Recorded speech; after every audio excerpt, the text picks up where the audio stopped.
Eto mga guys, bago. Ang brand nito, Our Sun. Ang size nga pala netong nasa video, 3SM. Kaya kung naghahanap ka ng battery na 3SM para sa iyong sasakyan, tamang-tama, panoorin mo muna ang video na to. Baka sakali kasing magustuhan mo din ito. So ayun lang mga guys, unbox na natin ito. Let's go!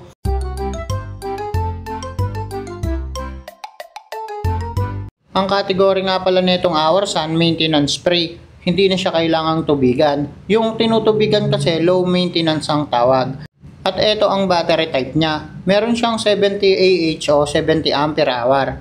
At dito sa label ng kanyang box, merong nakalagay na New Energy Change World Japanese Technology. Napaka-nice Japanese technology. Pero actually, made in China siya.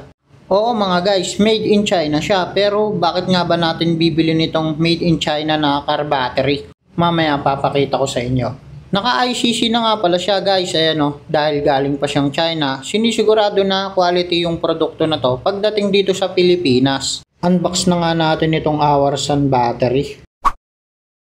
Gusto ko lang i-unbox para mapil nyo din kung ano itsura ng nasa loob na to. Ayan guys o.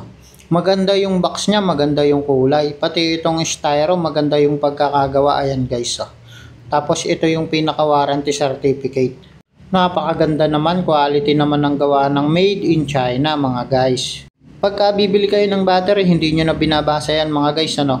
Ako din naman kapag bumibili ng mga produkto o mga gamit, hindi ko na binabasa yung mga certificate, mga ganyan, mga manual eh. Ginagamit ko na lang agad yung produkto. So pinakita ko na lang, pwede nyo namang basahin mga guys, binibigay naman yan talaga sa mga customer. So ito na yung pinakaloob ng battery, ayan guys oh. Sa packaging nito, napakaganda. Kung i-rate ko siya, nasa 9. So, ayan guys. Oh. Tapos, meron siyang takip na ganyan. Lahat naman ng mga car battery, pag bago, merong takip yung pinaka-terminal na yan. Plastic. Bawal kasing magkadikit yung positive and negative terminal na yan kasi mag-shorted. Sa battery mga guys, importante na mabigat siya. Kaya nagustuhan ko rin to kasi mabigat yung battery. Nung binuhat ko, ay mabigat. Meron kasing ibang made in China mga guys, magaan yung car battery kaya hindi ako kumukuha nun. Ay kumuha na nga pala ako dati mga guys, kaya lang tinigil ko din kasi magaan, mabilis daw masira, sabi ng ibang customer. Kaya importante din sa pagpili ng car battery, kapag mabigat siya, mas marami siyang plate sa loob. So ganito yung design ng car battery na to mga guys, ayan o, maintenance free na siya. Papakita ko lang dito sa video na to at magdadadaldal ako. So ayan guys yung base holder niya. Yung iba nga kasing car battery nasa ilalim yung lock ng battery. So ayan, maintenance free siya. Itong maintenance free battery na to, meron din siyang indicator dyan ng battery. Ayan o, kapag ka nakakulay green, so okay. Tapos kapag naka black, change. Tapos replace naman kapag ka naka white. So ito na nga yung maintenance free battery, hindi nyo na siya kailangan tubigan. Ito kahit gusto nyo tubigan, hindi nyo matutubigan dahil nga nakasil siya, nakatakip siya mabuti ganyan, wala siyang bukasan mga guys. Saradong sarado siya, kapag ka tinungkab nyo yung takip na yan, masisira na yung battery. Yung sticker na to kapag tinanggal nyo, wala rin kayong makikitang bukasan dyan. Kasi nga, nakaseal siya, maintenance free, talagang hindi mo siya kayang buksan. Pero meron siyang singawan, yung breather na tinatawag, ayan guys oh. Kapag ka kasi mainit na yung battery, kumukulo yung tubig niyan sa loob. Kaya kailangan may singawan, ayan magkabilaan, ayan guys oh. Napil ko lang talaga dito sa battery na to, tatagal din to ng 2 to 3 years. O baka nga mas higit pa kung hindi naman masyadong nagagamit ang sasakyan. Mataas din kasi yung CCA nito o yung cold cranking amps. Ang kagandahan pa nga dito, nakaukit yung serial number dito sa battery. Tapos yung pinaka-warranty certificate, ayan o, nakasulat. So parehas dito sa nakaukit, dito sa battery. At kailan ko lang din na-discover yung ilalim ng battery nito. Iba yung design niya compare sa mga nakikita kong mga car battery. Ayan o. Ayan guys, so iba. Pansinin nyo yung car battery nyo, hindi ganito yung pinaka-ilalim ng battery. Ayan, first time kong pinakita yung ilalim ng car battery, mabigat kasi to mga guys, inaalalayan ko lang baka bumagsak. Okay mga guys, pakita ko na nga sa inyo kung ilang CCA ito.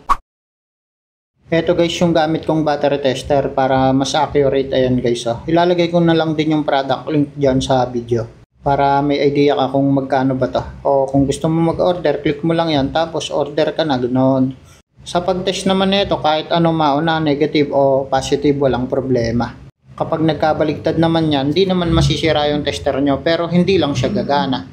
Ang kagandahan dito, makikita mo na kagad yung voltage niya kaya po pwede mo ring ipang test ng alternator ng sasakyan. Tapos set lang natin dito sa GB tsaka sa 70Ah dahil yung battery 70Ah. Ayan guys, oh. Pagkatapos niyan, enter natin, mag-i-scan na po yan. Nung una kong nakita yung CCA nito, nagulat talaga ako kasi umabot siya ng 756 ang kanyang CCA. Based po sa aking personal experience, yung mga ibang car battery na hindi naman masyadong kilala, ang CCA lang nila umaabot lang ng 600 o 650. Actually guys, kahit yung branded nga na kilala kong battery, nasa 600 lang ang kanyang CCA, pero ang mahal. Kaya ang lakas ng loob kong magtinda nitong Hour Sun battery. Sigurado kasing magugustuhan din ito ng mga customer ko. Dito po kasi sa lugar namin, maraming naghahanap ng mga murang battery lang pero quality naman. Actually, second hand nga maraming naghahanap eh. Ayaw na po nila ng masyadong mahal na battery kasi ganun din naman, tumatagal din naman ng 2 to 3 years. Depende pa rin yan sa paggamit ng sasakyan. Ang price range nga pala nitong Hour Sun na 3SM nasa 4,500 hanggang 5,000 pesos. Depende po yan sa location nyo. At kung malapit ka lang dito sa akin sa Cabiao, Nueva Ecija, hanapin mo lang yung Enteng Junior Battery Center. Kapag dito ka sa akin bumili, may big discount ka.